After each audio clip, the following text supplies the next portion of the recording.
And then we sailed away on a ship in the sky. Maybe I'm going to bed. Oh, Mother, he really is wonderful, isn't he? See how well he sails the ship. George? George? Now what, Mary? Nana, did you see? You know, I have the strangest feeling that I've seen that ship before. A long time ago, when I was very young. George, dear. Father. When there's a smile in your heart, there's no better time to start. Think of all the joy you'll find when you leave the world behind and bid your cares goodbye. You can fly, you can fly, you can fly.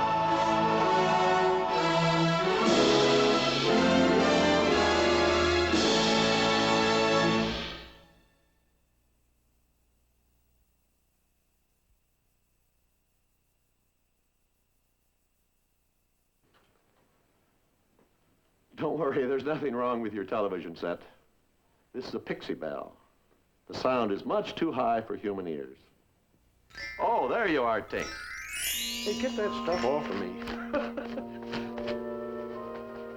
If you're familiar with the story of Peter Pan, you know that a little sprinkling of Tinkerbell's fairy dust can make you fly.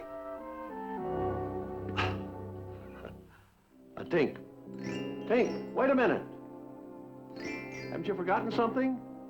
Aren't you going to take the audience along? Come on, everybody. Here we go! Off to Neverland! Fly away with us. Second star to the right and straight on till morning. And discover the behind-the-scenes story of how the timeless tale of Peter Pan was transformed into a soaring Disney classic. But Peter, how do we get to Neverland? The story of Peter Pan began its life on the London stage in 1904. It was written by Scottish novelist and playwright James Matthew Barrie.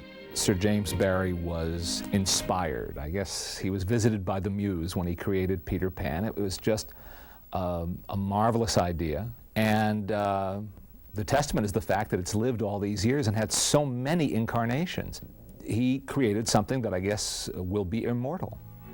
In 1913, a touring company of Peter Pan was seen by this youngster in the small town of Marceline, Missouri.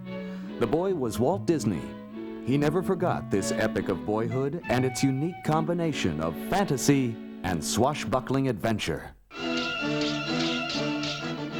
In 1924, Walt also saw a silent film version of Peter Pan, starring Betty Bronson as Peter. The film contained many innovations, such as a live actress playing Tinkerbell, and special effects that were the state of the art for their day. The silent film, however, adhered to many of the conventions of the stage version of Peter Pan, including the stars rather obviously flying on wires, a performer in a dog suit as Nana, and a costumed actor as the crocodile. Walt Disney's efforts to make Peter Pan as an animated feature actually began in the late 1930s during the production of Snow White and the Seven Dwarfs, in an era when Disney's filmmaking imagination was at its peak. Animation was in many ways the ideal medium for Peter Pan because it's a fantasy. Walt Disney himself noted, "The cartoon method gave us many advantages over the stagecraft of Barrie's day, which no amount of pixie dust could cure." Here for the first time was a medium where the imagination is limitless. Animation could do anything. And you're so free to do things, to picture things, to show people things that you couldn't do on stage. In 1939, Disney acquired the screen rights, and by early 1940, storyboards were begun. These never-before-seen watercolor illustrations by renowned British artist David Hall were part of Disney's initial work. Hall had also done extensive visual development of Alice in Wonderland for Disney in 1938. In this early version of the story, Nana traveled with Peter and the children to Neverland, as seen in these rare original story sketches.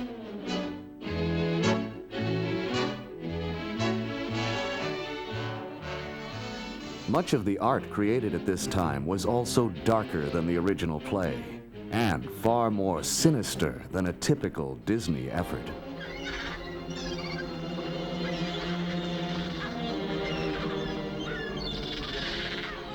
Now, my dear princess, this is my proposition.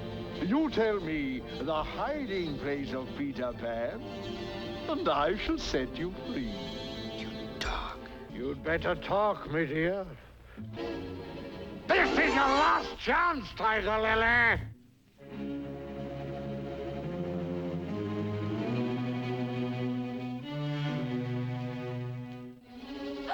Peter! Here's your spirit free!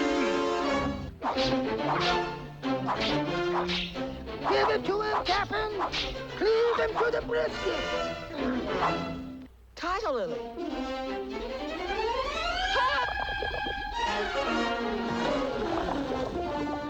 Another part of this early work was an elaborate musical number for Captain Hook's pirate crew, which was ultimately replaced by a different song, The Elegant Captain Hook. An attempt to persuade the Lost Boys to join the pirates' ranks, this earlier song, written by studio music director Frank Churchill along with Ray Kelly, is reconstructed here using a rare song demo recording, coupled with never-before-seen storyboard drawings of the original sequence. Aye, pirates, the only life for red-blooded men. If you're thinking of the future and you'd like a life of ease, if you'd like to make a fortune for your true, if you've ever had a hanger and to sail the 7 seas, then a pirate's life is just the life for you.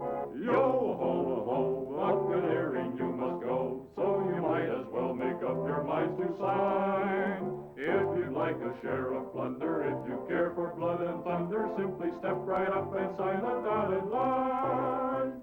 By 1941, a basic story structure was completed.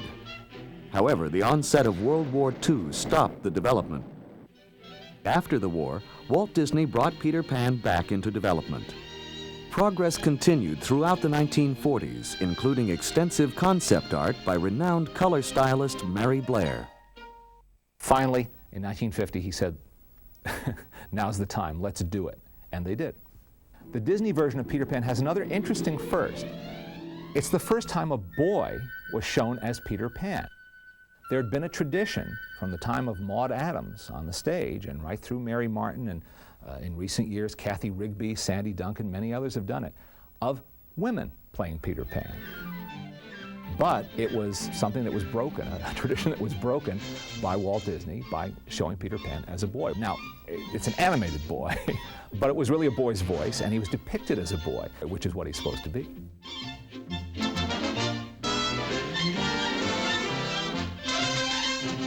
Walt assigned the character of Peter Pan to animator Milt Kahl. I remember hearing Milt Kahl lecture about animation one time, and he said that one of the real challenges for him was animating weightlessness, animating a character who is sort of floating in midair, not flying, but just sort of floating. It's details like that that we in the audience are not supposed to think about. Of course, we shouldn't. We're involved in the story. Young Bobby Driscoll was assigned to the role of Peter.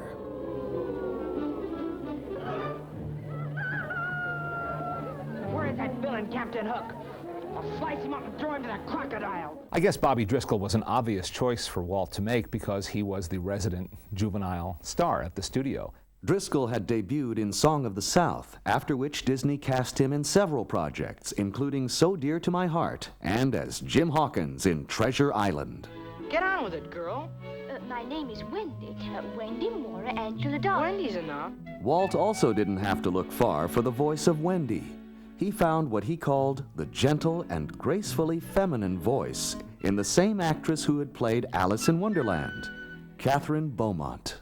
I heard about Peter Pan because the studio had started working on the writing part of it. I went directly from finishing Alice and immediately started working on the voice for Wendy.